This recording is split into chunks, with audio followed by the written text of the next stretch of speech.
I think it's been about 2-3 months that I went through a bag. Absolutely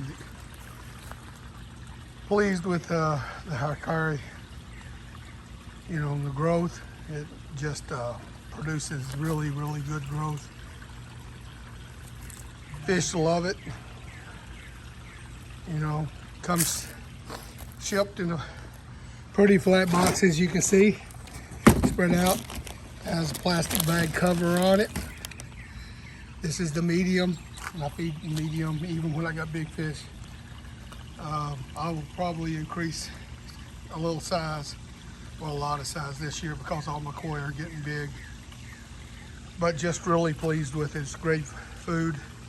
Now what I do is I put it in my automatic feeders and in my bowls and stuff that I'm going to hand feed, but the rest goes in the refrigerator to sort of prevent it from want it to hold as much nutrition as possible. Really, really good fish food. Couldn't recommend it. Fill it up. Put my feeder's lid back on. Hard to do with one hand. Got to get a little bit better way of filming, guys. Reattach. You can see this is cracked. I'll have to get me a new bucket. This lasted 2 years. And I add this stone, which is about 25-30 pounds. Keeps things from being able to get in, which would include the old guard dog Luna, raccoons, squirrels, and everything else. Fishy, fishy.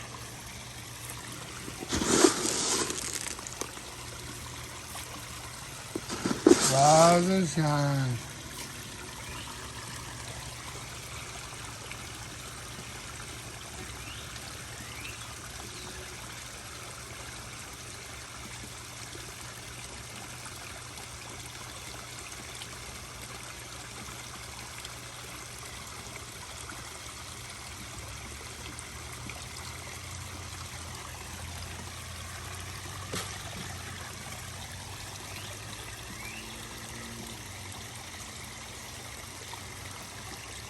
Got the little clock who most of you know there in the center that came up. It's coming up now. Got her during the Louisville show. She's just really, really performing well. Growing well. She's got to be getting close to 18 inches. And she's probably 14 months old, 14 or 15 months old. Just a really good strain of fish.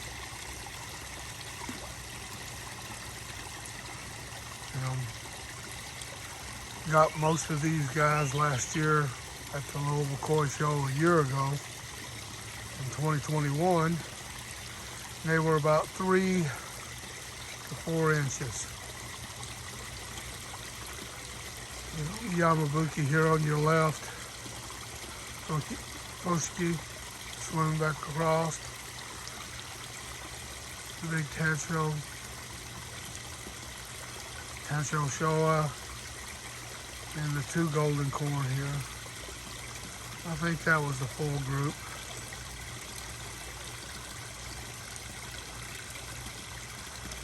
And this Saki was ordered individually right down here. It's just a marvelous fish. And you can see they really, really love Hikari growth.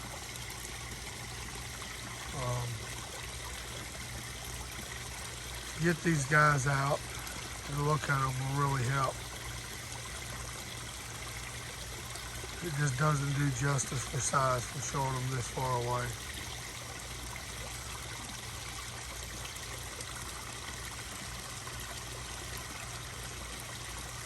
The Showa's got to be getting, I don't know, close to 70 cm, upper 60s.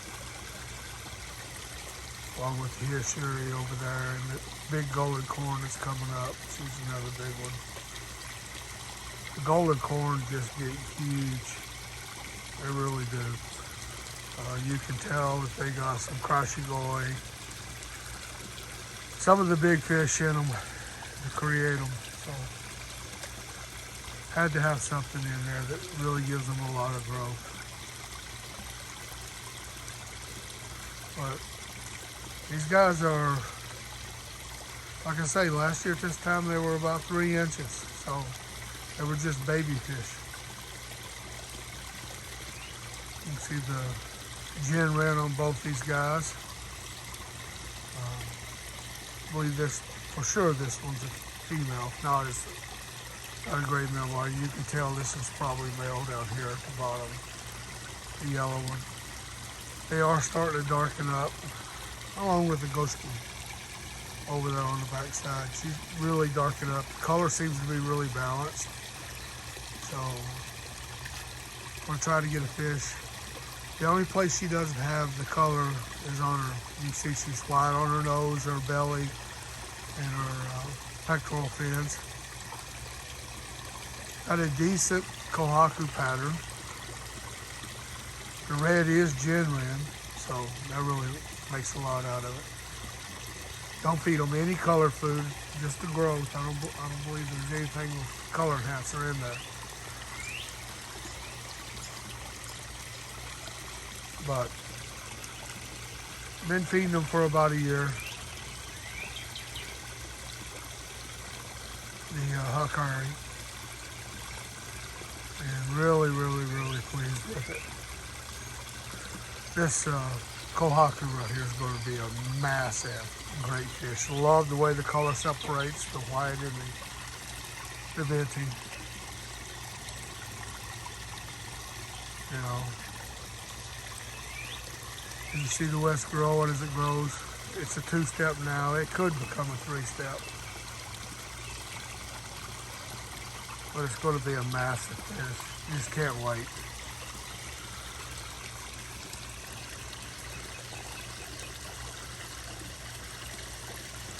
Yep. Thumbs up for the Hikari Growth. I use it year-round because I have my fish inside. But during the winter, where I try to keep the water below, never let it get above 70. I try to keep it, you know, actually a couple months I try to keep it around 60. At that time I use a bag of wheat germ and I mix it with the growth.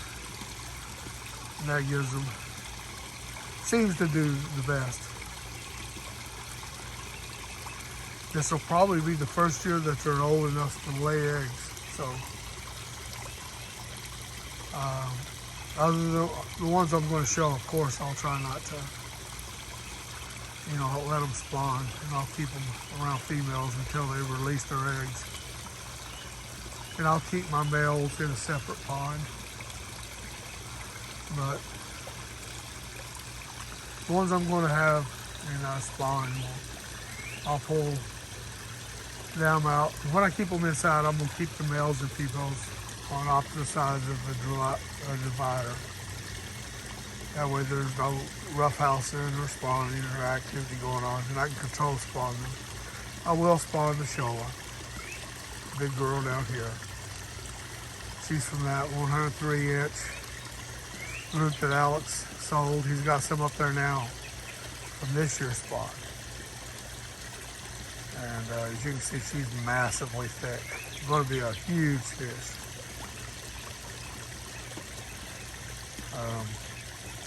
Probably spawn her to the Tancho Showa. I believe this is a male right here. And I'll probably get another male. The Saki, the real high quality one here. I think it's a male, so I'll get me a high quality female for sure. And if it doesn't show, then I'll spawn it also. But I plan on adding a female ghosty, because I believe this one's male. I'll know all this weekend. I'll throw them in a basket and see what, try to sex them out. So once again, thumbs up. Fish food is really expensive. As earlier you heard when I opened it up, it's about $300 a bag. But for this group of fish, which, you know, you look, I've got 1, 2, 3, 4 that are over, you know, 2 feet. These are all young fish, so they eat a lot. And I've got another 7 that are anywhere from 16 to 18 inches to probably 20 inches. So there's some pretty good sized fish in here. They get fed 10 times a day. So they love the food.